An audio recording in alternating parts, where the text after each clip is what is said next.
Šie mokymai nėra stebuklinga piliulė.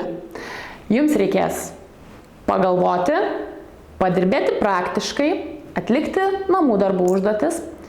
Tačiau geroji žinia yra ta, kad su namų darbų užduotimis atkeliauja ir naudingos nuorodos, naudingi informacijos šaltiniai, o dar geresnė žinia yra ta, kad atlikę visus namų darbus, išklausę visas pamokas, jūs turėsit galimybę gauti nuotolinę online valandos konsultaciją su manimi ir aptarti klausimus, kurie galbūt vis dar neramina, dvejojat dėl kažko ir susidėlioti labai aiškią strategiją, kaip judėti toliau su geriausiu ir gražiausiu namų įrengimu.